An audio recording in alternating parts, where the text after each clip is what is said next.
नाज़रीन, रुपया पैसा में आपको खुश आमदीद कहते हैं। मैं हूं अली नासिर।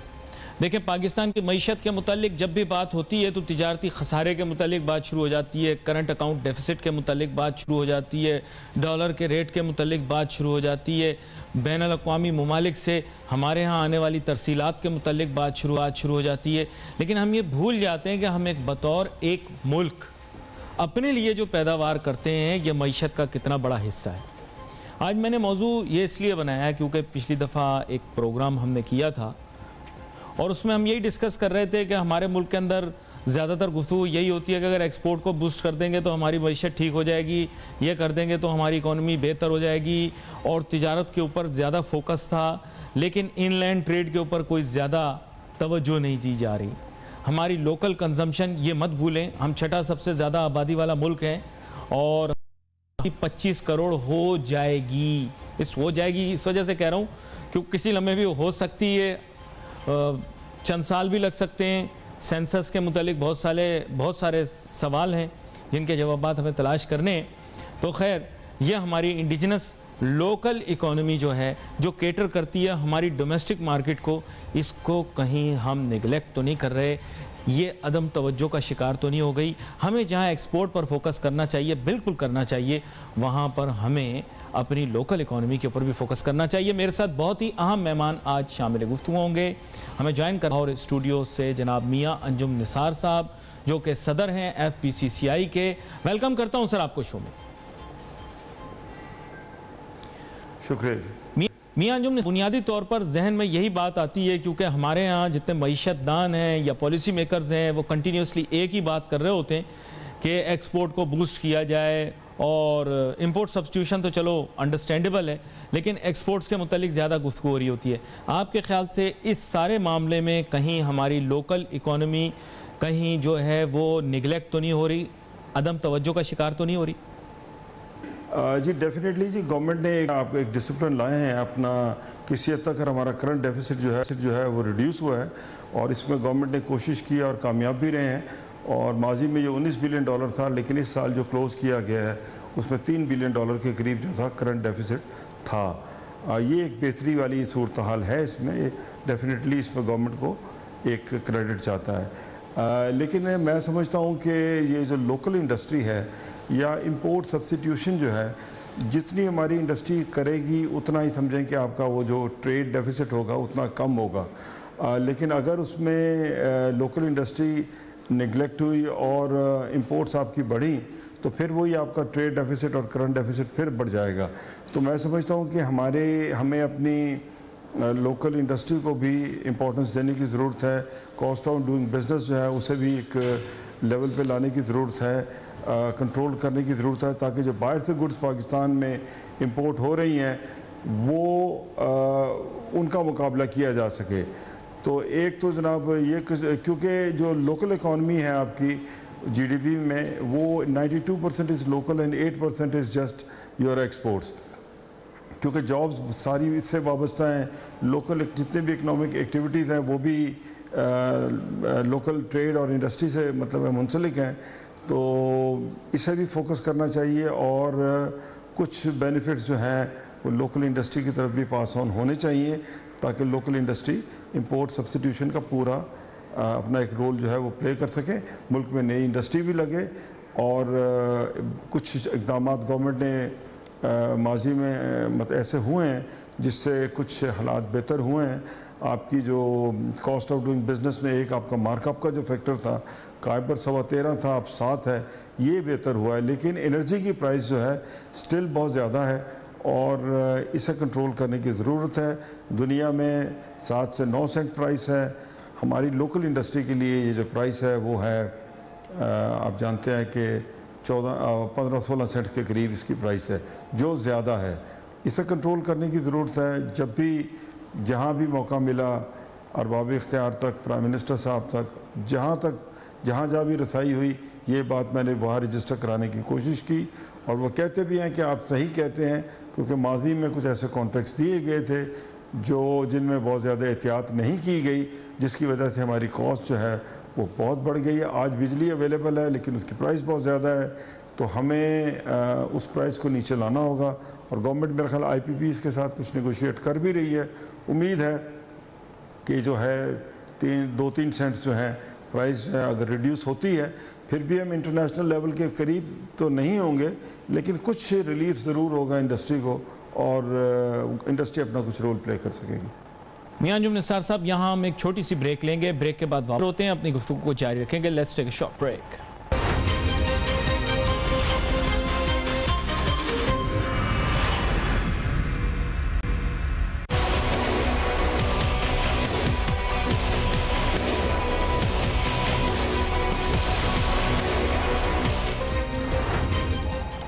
सनत के मुतालिक एक जामे पॉलिसी बननी चाहिए और ये जामे पॉलिसी स्टेक होल्डर्स को कॉन्फिडेंस में लेकर बननी चाहिए। आइए मियां अंजुम निसार साहब जो कि सदर हैं PCCI के, उनसे जानने की कोशिश करते हैं कि हुकूमत कितनी संजीदा है इस मुतालिक कि एक जामे किस्म की पॉलिसी, एक जामे किस्म का इम्प्लीमेंटेशन प्लान बनाया जाए ताकि मुल्क में इंडस्ट्रीज़ को फ़रोग़ दिया जाए। मियां अंजुम निसार साहब, इसके बारे में हुकूमत के साथ राब्ते किस नौयत के हुए हैं और उनकी क्या आ रहा है? Why are they not expediting the industrial policy in this country? जी देखिए, जहाँ तक इंडस्ट्री पॉलिसी का तल्लक है, फेडरल गवर्नमेंट और कुछ प्रोविंसेस एक पेज पे नहीं हैं। पंजाब और KPK तो मैं समझता हूँ कि they are at the same page, क्योंकि एक ही फेडरल गवर्नमेंट और उसकी जो प्रोविंशियल गवर्नमेंट्स हैं वो एक ही पार्टी रूल कर रही है। तो वहाँ तो मैं एक हार्मनी देखता हूँ कि वहाँ नए इंडस्ट्रियल स्टेट्स बनाए जा रहे हैं और बड़े खूबसूरत अपना अपडेटेड इंफ्रास्ट्रक्चर डेवलप किया जा रहा है। पंजाब में 4-5 इंडस्ट्रियल स्टेट्स बन रहे हैं, जिसमें फिडमेक में 2 प्रोजेक्ट्स हैं, कायद आज़म इंडस्ट्रियल स्टेट है और इलामा इकबाल इंडस्ट्रियल स्टेट है। लाहौर में कायद आज़म में बिज़नेस पार्क बन रहा है और KPK में भी इस तरह 2 अपना इंडस्ट्रियल, एक जल्लोज़ई के नाम से बना है, एक मर्दान के करीब और बन रहा है। तो पंजाब में तो मैं समझता हूँ कि इंडस्ट्रियल इंफ्रास्ट्रक्चर कुछ बेहतर हो रहा है और इंडस्ट्रियल पॉलिसीज़ में यही है कि आपकी इनपुट कॉस्ट सही हो ताकि लोग इस तरफ राग़िब हों। गवर्नमेंट ने कंस्ट्रक्शन को भी एक इंडस्ट्री का दर्जा दिया है, उसको भी रिकॉग्नाइज़ किया है, उससे भी कुछ इकनॉमिक एक्टिविटीज़ जनरेट हो रही हैं और ज़मीनें रियल इस्टेट में कुछ एक्टिविटीज़ नज़र आ रही हैं, ज़मीनों की कीमतें भी बढ़ रही हैं और साथ साथ ये इंडस्ट्री जब रिवाइव होगी तो एक तो हाउसिंग के बहुत सारे मसाइल हल होंगे, लोगों को अफोर्डेबल प्राइस पे जो रेंटेड या घर मिल जाएंगे और वो गवर्नमेंट ने एक अपना भी एक स्कीम दी है कि जी उसमें आप किस्तें देते रहें और 20-22 साल बाद जो है वो आपके जो घर आप ओन कर लेंगे। यही जो वेस्ट में मॉर्टगेज का एक तरीक़ेकार है और इससे मुतल्लिका जितनी इंडस्ट्रीज़ हैं उनमें भी एक्टिविटी होगी और जॉब्स क्रिएशन भी होगी। ये तो है एक अच्छी बात। लेकिन मैं देखता हूँ कि सिंध में जब जाता हूँ तो वहाँ मुझे वो एक फुकदान नज़र आता है। यहाँ इंडस्ट्रियल एरिया जो है वहाँ जो ज़मीनों की कीमतें हैं वो 95 लाख रुपए एकड़ और वो भी चंद जगहों पे किस्तों पर भी हैं, अवेलेबल हैं इस प्राइस पे। वेरएज़ अगर मैं सिंध की बात करूँ, क्योंकि एक्सपोर्ट इंडस्ट्री तो ज़्यादा लगनी है कराची के इर्द गिर्द, क्योंकि हर बंदा की कोशिश होती है कि पोर्ट से करीब रहें, एक तो लॉजिस्टिक टाइम बचे, लॉजिस्टिक की जो कॉस्ट होती है फ्रेट वगैरह वो बचे और हम अपने जो है ना कंपेटिटिव रहें। तो सिंध में जो कुछ मैं समझ रहा हूँ कि जो इंडस्ट्रियल लैंड जो है अवेलेबल ना होने की वजह से या ऐसा इंफ्रास्ट्रक्चर ना होने की वजह से जो थोड़ी बहुत ज़मीन अवेलेबल है वो इतनी महंगी है। कोई कहता है 50 लाख रुपए एकड़, कोई कहता है 30 लाख रुपए एकड़। इतनी महंगी ज़मीन पर आप इंडस्ट्रियलाइजेशन नहीं कर सकते। तो गवर्नमेंट को चाहिए कि वहाँ भी ऐसे इंडस्ट्रियल स्टेट्स जो हैं इंफ्रास्ट्रक्चर डेवलप हों, लोगों को आसान किस्तों अपना जो इंस्टॉलमेंट्स पर ज़मीनें मिले ताकि लोग जो है वो अपना रोल जो है एंटरप्रेन्योर प्ले कर सके। या दूसरा ये है कि फिर उन्हें पंजाब आना होगा।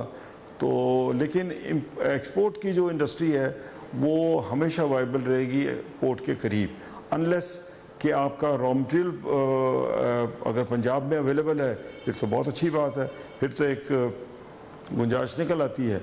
लेकिन अगर आपने रॉ मटेरियल बाहर से इंपोर्ट करके री एक्सपोर्ट करनी है फिनिश प्रोडक्ट बना के, तो उसके लिए आपको जो है वो कराची के करीब जो है इंडस्ट्रियल एरियाज़ जो हैं ऐसे डेवलप होने चाहिए जो कि सस्ते भी हों, ताकि एम्प्लॉयमेंट जनरेट हो और मुल्क की जो एक्सपोर्ट है वो बढ़ सके।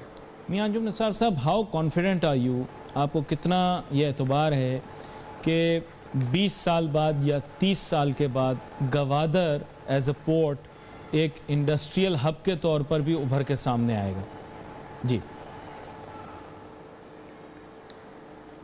देखें, गवादर पोर्ट तो डेफिनेटली इसमें चाइना की अपना भी उनको अपनी ज़रूरत भी है, तो गवादर पोर्ट तो इंशाल्लाह डेवलप हो जाएगी। लेकिन देखना यह है कि हम उससे कितना फ़ायदा उठाते हैं, हमारी इकॉनमी को कितना फ़ायदा होता है, हम कितनी इंडस्ट्रियलाइजेशन कर पाते हैं। आया वो इंडस्ट्री जो चाइना में किसी वजह से बंद हो रही है, क्योंकि देखिए चाइना में दो किस्म के मसाइल हैं, एक तो वो महंगा हो रहा है और लेबर कॉस्ट ज़्यादा होने की वजह से बहुत सारी इंडस्ट्री जो है वो चाइना में वाइबल नहीं है, और दूसरी ये है कि एक वॉर चल रही है बिटवीन अमेरिका और चाइना, ट्रेड वॉर चल रही है, और उसमें आपने भी देखा है, हम सब जानते हैं कि बहुत ज़्यादा एंटी डंपिंग ड्यूटीज़ जो हैं उन्होंने चाइनीज़ प्रोडक्ट्स पे इम्पोज कर रखी हैं। तो मैं समझता हूँ कि एक गुंजाइश बन जाती है पाकिस्तान में, लेबर सस्ती है, गुंजाइश बन जाती है कि वो इंडस्ट्री पाकिस्तान में आए। लेकिन जितनी पैमाने पे इंडस्ट्री आनी चाहिए थी या जितनी इंडस्ट्री चाइना में बंद हो रही है और दूसरे ममालिक में शिफ्ट हो रही है, मैं समझता हूँ कि उसका बड़ा फ़ायदा हम नहीं ले पा रहे, और जब भी कोई अपॉर्चुनिटी आती है हम हमेशा जो है ना वो बोट मिस कर देते हैं। तो ये एक हमारे लिए एक अलमिया है, हम टारगेट पे चीज़ों को फुलफ़िल नहीं करते। और I don't want to quote you on the TV, एक ऐसा कल मेरे पास एक केस आया है कि पूरी आपकी जो ट्रांसमिशन लाइन जो है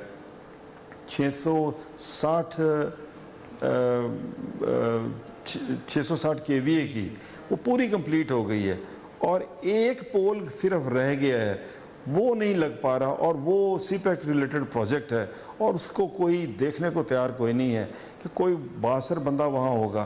तो कहने का मकसद ये है कि नेशनल लेवल के जो प्रोजेक्ट्स हैं उस पर जितनी भी गवर्नमेंट एजेंसीज़ हैं और मिनिस्ट्रीज़ हैं उनको चाहिए कि एक्टिवली काम करें, ताकि जिस छोटी छोटी रुकावटें होती हैं वो दूर हों, और जो अपॉर्चुनिटी आपके पास अपॉर्चुनिटीज़ अवेलेबल हैं तो वो आप उसको कैश कर सकें, आप उसका कोई फ़ायदा ले सकें, अपने मुल्क को भी फ़ायदा दें, अपनी तिजारत को भी फ़ायदा दें, इकनॉमिक एक्टिविटीज़ भी जनरेट करें।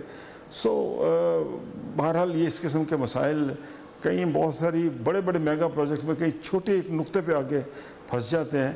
तो मैं बहुत ज़्यादा डिटेल में भी नहीं जाना चाहता हूँ, बस मैं ऑलरेडी मैंने मिनिस्ट्रीज़ को भी कल लिखा है, तो मैं चाहूँगा कि वो काइंडली वो भी इन मेगा प्रोजेक्ट्स को जो हैं, जो ख़ास तौर पे जो FDI होती हैं, फॉरेन ट्रेड बाहर की जो इन्वेस्टमेंट पाकिस्तान आती है, उसको हमें फोकस करना चाहिए और रुकावटें दूर करनी चाहिए। यहाँ पर एक छोटी सी ब्रेक लेते हैं, ब्रेक के बाद वापस आते हैं अपनी गुफ्तगू।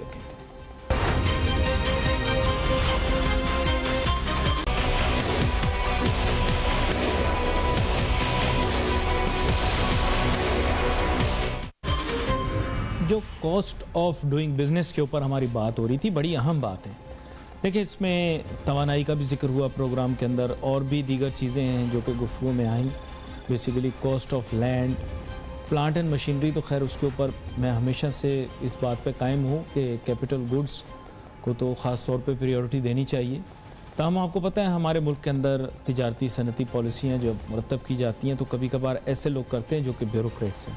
मेरी ऐसी राय है कि हम लोगों के पास जो है वो यहाँ पर तिजारती शोबे और सनती शोबे से ताल्लुक़ रखने वाले स्टेक होल्डर्स को भी एक्टिवली इन्वॉल्व किया जाए और भी मामलात के अंदर इन्वॉल्व किया जाए, ताकि ज़्यादा से ज़्यादा जो है वो हम कुछ डिलीवर करके दिखा सकें, हम इम्प्लीमेंट करके दिखा सकें। मियां अंजुम निसार साहब साबिक सूबाई वज़ीर भी रहे पंजाब के, केयर टेकर, और केयर टेकर सेटअप के अंदर इसीलिए कारोबारी शख्सियात को ऐड किया गया था ताकि स्टेक होल्डर्स को भी पता लग सके फंक्शनिंग ऑफ गवर्नमेंट।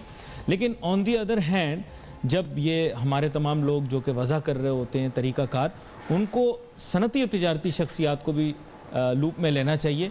मियां अंजुम निसार साहब, कितनी प्रोएक्टिव है इस वक्त गवर्नमेंट अपनी इम्प्लीमेंटेशन प्लान में, अपने एग्जीक्यूशन प्लान के अंदर और अपने ओवरऑल प्लानिंग प्रोसेस के अंदर कि वो आप जैसे स्टेक होल्डर्स या और दीगर लोग जो कि ट्रेड इंडस्ट्री से ताल्लुक़ रखते हैं उनको ऑन बोर्ड लें? जी,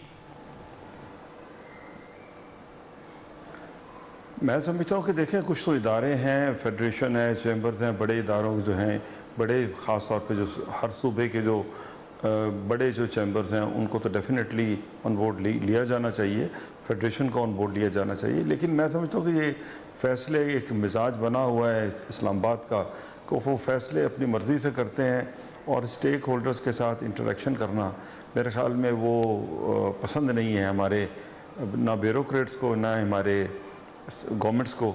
और जब पॉलिसी सामने आती है तो फिर पता लगता है कि इसमें क्या क्या मसाइल हैं, फिर उन मसलों को हल करने में लग जाते हैं। 6-8 महीने, साल गुजरता है, अगला बजट फिर आ जाता है, फिर नए सिरे से शुरू हो जाते हैं।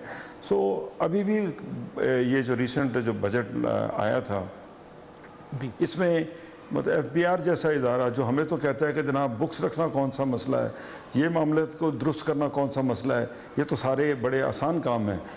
मतलब इतने आसान काम जो कि उनको ख़ुद बड़े एहतियात के साथ करने चाहिए थे, वो उन्होंने हफाजत तरीके से किए हैं। और वो एक उन्होंने 12 शेड्यूल एक इंट्रोड्यूस करवाया इनकम टैक्स से रिलेटेड।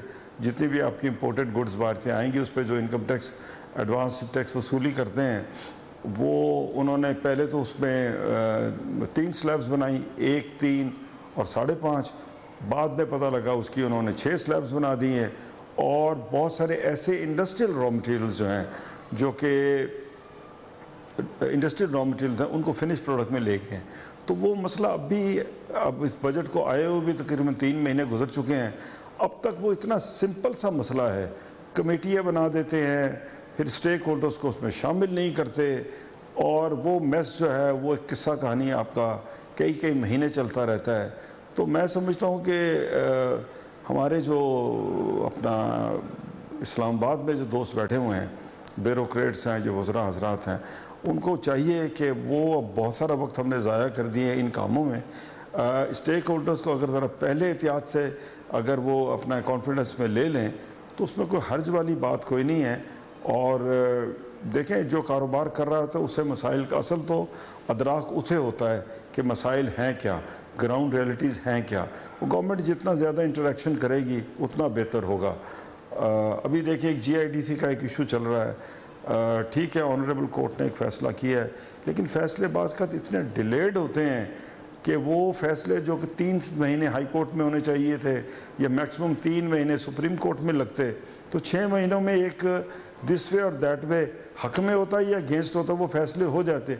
अब वो 9 सालों का जो एक आपका जो पेंडेंसी है और इतना बड़ा वो इतनी बड़ी वो एक अमाउंट बन गई है कि वो मैं समझता हूँ कि किसी के लिए देना भी बहुत मुश्किल है। बहुत सारे लोगों ने प्रोविज़न की है, बहुत सारे लोगों ने प्रोविजनिंग नहीं की।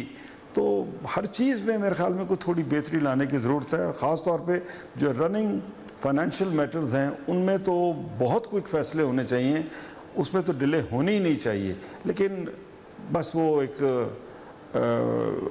हमारे यहाँ कोई जो मामला है वो एक मतलब है, जितनी जल्दी होना चाहिए या जितनी जल्दी करके हम उस चीज़ों में बेहतरी ला सकते हैं, हमें उस तरफ तवज्जो देनी चाहिए, उस तरफ फोकस करना चाहिए। मैं समझता हूँ कि हर मिनिस्ट्री का और हर बंदे का ही ये एक रोल होना चाहिए कि मसाइल को हल करें और कोई नई पॉलिसी लाने से पेशतर वो जो है वो एक डायलॉग कर ले तो वो बहुत ही मुनासिब हो जाए। अच्छा, चलें, एक अब मज़ेदार गुफ्तगू का वक्त आया, थोड़ा मूड चेंज करते हैं इस हिसाब से। बात ये है कि you are being attributed with this, जिसे आप कह सकते हैं विद द प्रिविलेज, कि आप फेडरेशन क्योंकि हेड कर रहे हैं तो आपने यूनाइट किया है मुख्तलिफ बिजनेसमैन को और अपने हरीफों को भी साथ लेकर चल रहे हैं। तो ये एक यूनिक हमारे यहाँ हैपनिंग है मेरे ख्याल से बिज़नेस कम्युनिटी के अंदर, कि एक ऐसा शख्स है जो सबको साथ लेकर चलने के लिए तैयार है, सबकी आरा और राय जो है सुन भी रहा है और देख भी रहा है और मामलात को लेकर चल रहा है। How is this experience and how have you been able to unite all the different groups of businessman and business persons? देखिए जी, फेडरेशन में इलेक्शन होते हैं, हर साल होते हैं, एक ग्रुप जीतता है, एक ग्रुप हारता है। मैं समझता हूँ कि जो ग्रुप आज जिसको अल्लाह जीत नसीब करता है, एक तो उसकी ड्यूटी है कि वो मैक्सिमम काम करे, जो उसने वादे किए होते हैं और वो उसको मैक्सिमम इम्प्लीमेंट करने की कोशिश करे। एक तो मुझे ज़ाती तौर पे दुख है कि 5 महीने मोरलेस वो मेरी टर्म के जो वो ज़ाया हुए हैं, लेकिन बहरहाल फिर भी हमने कोशिश की है कि इस दौर में भी खामोश ना रहा जाए और काम किया जाए, और काम ये ना हो कि जो मेरे ग्रुप के जो दोस्त हैं उनके काम किए जाएं, क्योंकि देखें सियासत तो सारा साल आप काम करें, 2 महीने सियासत कर लें, ज़रूर करें, ग्रुपों के अपने अपने इंटरेस्ट होते हैं, वो सारी चीज़ें अपनी जगह। लेकिन मैंने कोशिश की है कि इस जो इस पैच में, इस दौरान जो भी दोस्त जो हैं वो मुश्किल लेके, अपनी को प्रॉब्लम लेकर फेडरेशन आए हैं, तो मैंने कोशिश की है कि उनका जो काम जो है वो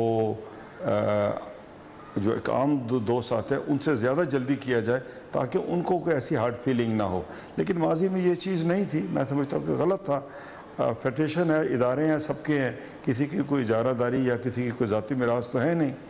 तो हमें उस फ्यूडल जेन से निकल के एक डेमोक्रेटिक जेन की तरफ आना चाहिए और सर्विस ओरिएंटेड होना चाहिए। अब देख लें, हम दोनों ग्रुपों में एक बहुत बड़ा एक नज़रियाती डिफरेंस है। वो कहते हैं we are born to lead, हम कहते हैं we are born to serve. और यही हम प्रूव कर रहे हैं कि जनाब जितनी देर बैठे हुए हैं, जो दोस्त भी जो इशू लेके आएगा इंशाल्लाह उसको सॉल्व करने की कोशिश करेंगे। और फेडरेशन का जो दफ्तर है, इसके जो जितनी भी इंफ्रास्ट्रक्चर है, इसको बिज़नेस कम्युनिटी के लिए इस्तेमाल करने के लिए मैक्सिमम कोशिश करेंगे। जो जो इम्पेडिमेंट्स मौजूद हैं उसको जितना भी टाइम मेरे पास अवेलेबल है उस टाइम को मैक्सिमम यूज़ करके और कुछ आसानियाँ पैदा करने की कोशिश करेंगे अपने बिज़नेस कम्युनिटी के लिए।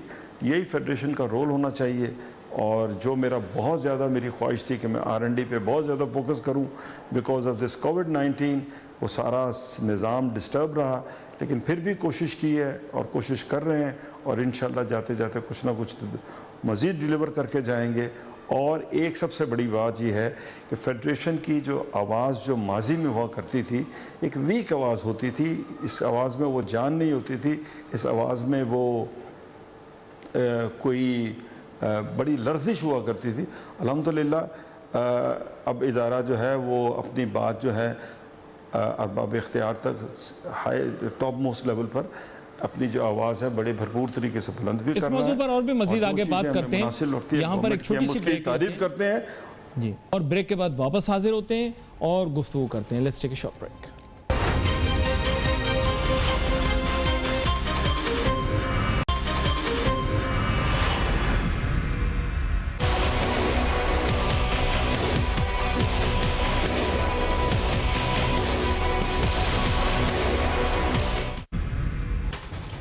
माशी एक्टिविटी इन पिछले चंद माह के अंदर स्लो डाउन हो गई।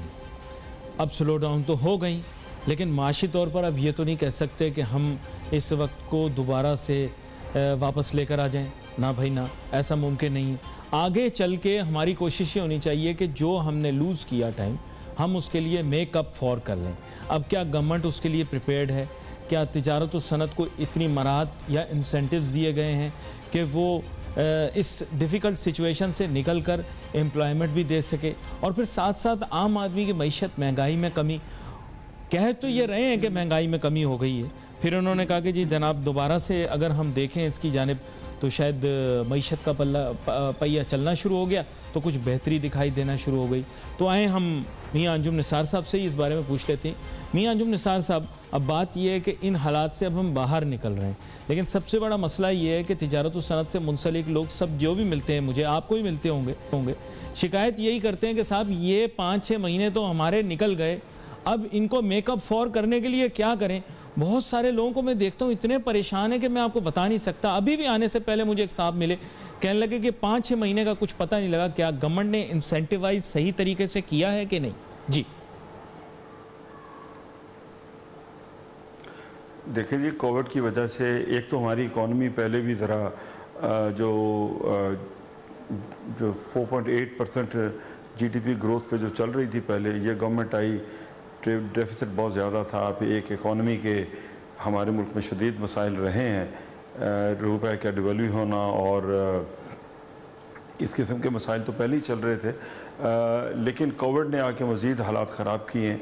लेकिन अब अगर ग्लोबली अगर आप देखते हैं तो दाएं बाएं देखते हैं तो इंडिया हमारा 7 का मुल्क है जो 6-7% GDP ग्रोथ पे ऑपरेट कर रहा था, काम कर रहा था। अब वो इस साल वो -4.5% जो GDP ग्रोथ इंडिया में होगी, और हमारे यहाँ ये कहा जा रहा है कि 0.4% GDP ग्रोथ माइनस होगी। तो मैं समझता हूँ कि इर्द गिर्द के नंबर देखें, और हम तो अल्हम्दुलिल्लाह बहुत हद तक जो है वो कोरोना से बाहर आ गए, कोविड-19 से बाहर आ गए। गो के टोटली ये मामला ख़त्म नहीं हुआ, लेकिन बहरहाल किसी हद तक हम लोग जो मतलब अल्हम्दुलिल्लाह इतनी खौफनाक सिचुएशन नहीं है जो आज भी अगर आप इंडिया में देखते हैं 1100-1200 अमवात जो है वो दिल्ली की हो रही हैं, और ब्राज़ील है और बहुत सारे ममालिक इसमें शामिल हैं, और बहुत सारे मुल्कों की जो GDP ग्रोथ जो है वो आप -10, -12 के करीब है। तो उस पॉइंट ऑफ व्यू से देखा जाए कि जितना दबाव दुनिया की इकॉनमीज़ पर आया उतना दबाव शायद पाकिस्तान की इकॉनमी पे नहीं आया। स्टेट बैंक ने भी कुछ अच्छी प्रोडक्ट्स इंट्रोड्यूस करवाई, गो था तो वो बिज़नेस कम्युनिटी पर एक बर्डन ही, लेकिन गवर्नमेंट की भी मजबूरी होती है कि वो ख़ुद तो हर चीज़ वो बहरहाल एडजस्ट नहीं कर पाते, लेकिन उन्होंने स्टेट बैंक के ज़रिए कुछ चीज़ें ऐसी की कि जी आपके जो लोन्स हैं उनको डेफर कर दिया है, और दूसरा उन्होंने ये जो तनख्वाहें थीं जो आपसे रिलेटेड एम्प्लॉयमेंट थी जितने भी फैक्ट्रियों में या आपकी दुकानों पे या दफातर में, तो उसके लिए भी गवर्नमेंट ने एक पॉलिसी दी कि जी 3% मार्कअप पे हम आपको जो है वो तनख्वाहों के पैसे दे देंगे ताकि आप जो वो तनख्वाहें जो हैं अपने एम्प्लॉयज़ को दे सकें। बहुत सारे लोग कहते हैं कि हमें मिल गई हैं, बहुत सारे लोग कहते हैं हमें नहीं मिला, वो पैसा नहीं मिला। तो बाज़ औक़ात आपकी जो इम्प्लीमेंटेशन लेवल पर जो है वो मतलब पॉलिसीज़ अनाउंस कर देते हैं, लेकिन वो पॉलिसी हर किसी के लिए शायद अवेलेबल नहीं होती। तो एक तो इस चीज़ को इंश्योर किया जाना चाहिए कि हर किसी के लिए वो अवेलेबल हों, और उसमें क्योंकि गवर्नमेंट की तरफ से ये एक मतलब है एक product state bank of Pakistan की तरफ से ये इंट्रोड्यूस कराई गई थी, जो कि मैं समझता हूँ कि बहुत मुनासिब थी। बाकी महंगाई तो डेफिनेटली बढ़ रही है, महंगाई हो रही है, क्योंकि एक तो जो आपकी इकॉनमी जो है वो एक जगह टिक नहीं रही, वही 163 रुपये पे रुपया गया था, 156 पे आया, आजकल फिर 166-67 के करीब खड़ा है। तो एक आपके यहाँ जो रुपया स्टेबल होगा, और तो एक तो इन्वेस्टमेंट जो है बाहर की इन्वेस्टमेंट भी ज़्यादा आएगी, और साथ क्योंकि हम बहुत सारा रॉ मटेरियल्स, बहुत सारी खाने पीने की अशिया जो है वो बाहर से इंपोर्ट करते हैं, तो उसकी रिफ्लेक्शन जब आपका रुपया वीक होता है तो डेफिनेटली एंड प्रोडक्ट्स पर भी आता है। और साथ साथ जो हमारी जो लोकल प्रोडक्शन है, एग्रीकल्चर में हमने क्योंकि काम नहीं किया, जिस वजह से मैं समझता हूँ कि अब जो है वो फूड सिक्योरिटी का मसला सर वैसा तो शदीद नहीं है, लेकिन हमने क्योंकि एग्रीकल्चर पे काम नहीं किया, हमने अपनी यील्ड नहीं बेहतर की, और सीड पे काम नहीं किया। आप कॉटन की प्रोडक्शन ले लें, दुनिया से 1/3 है। अगर आप गंदम की प्रोडक्शन ले लें तो वो भी 30-40% के करीब हमारी प्रोडक्शन है as compared to the rest of the world. तो हमें इन चीज़ों पर अगर हम फोकस करेंगे, अपने एग्रीकल्चर को बेहतर करेंगे, क्योंकि एग्रीकल्चर से वाबस्ता आपकी जो हैं वो GDP में तो उनका शायद 19-20% उनका शेयर है, लेकिन जो लोग इससे वाबस्ता हैं एग्रो इकॉनमी से, वो हैं आपके 65% के करीब। और हमारे मुल्क में जो इंडस्ट्री भी बहुत ज़्यादा लगी है जो हमारे एक्सपोर्ट के काम आती है, तो वो भी मेनली जो है वो एग्रो बेस्ड रॉ मटेरियल्स को ही हम कन्वर्ट करके इंडस्ट्रियल प्रोडक्ट बनाते हैं और उसको बाहर एक्सपोर्ट करते हैं। तो एक मैं समझता हूँ कि ये महंगाई को कंट्रोल करने के लिए हमारे मुल्क में एक बड़ा काम होना चाहिए एग्रीकल्चर पर, सीड पर, स्टोरेज पर। दुनिया बहुत आगे निकल गई, हम बहुत पीछे हैं। तो इस पर मैं समझता हूँ कि गवर्नमेंट का फोकस अब होना बहुत लाजम है। यही मुल्क था जो 15 मिलियन बेल कॉटन प्रोड्यूस करता था, 170 किलो की गांठ होती थी। अब यही हमारा वही पाकिस्तान है। 10 साल बाद आज हम प्रोड्यूस कर रहे हैं 8.7 मिलियन, और गांठ का साइज़ जो है वेट जो है वो that is also 150 kilo. So that shows कि हमारी जो एग्रीकल्चर में पोटेंशियल है इस पर हमने काम नहीं किया, और अब कुछ प्राइवेट सेक्टर भी सामने आ रहा है, वो भी एक बड़ी अच्छी बात है। लेकिन गवर्नमेंट का फोकस जो है वो एग्रीकल्चर पे होना चाहिए ताकि हमारी फूड सिक्योरिटी के जो मसाइल हैं वो भी कंट्रोल रहें, और जो खाने पीने की जो अशिया हैं उनकी जो प्राइसेस जो हैं वो आम बंदे की लिमिट के अंदर रहें। मियां अंजुम निसार साहब, मुझे बहुत अच्छा लगा आज आप प्रोग्राम के पर तशरीफ़ लाए। आपने बहुत सारी अहम गुफ्तगू की, मेरे ख्याल से बहुत सारी चीज़ें हमें समझने को भी मिली। आखिर में भी आपने जो है वो मेरे ख्याल खुलासा एक पेश कर दिया कि हुकूमत को महंगाई को कम करने के लिए क्या क्या इक़दाम लेने चाहिए। आपका बहुत बहुत शुक्रिया। नाजरीन, वी मैसेजेस ऑन फेसबुक, यहाँ पे अली नासिर हमारी टीम को इजाज़त दीजिए। अल्लाह हाफ़िज़।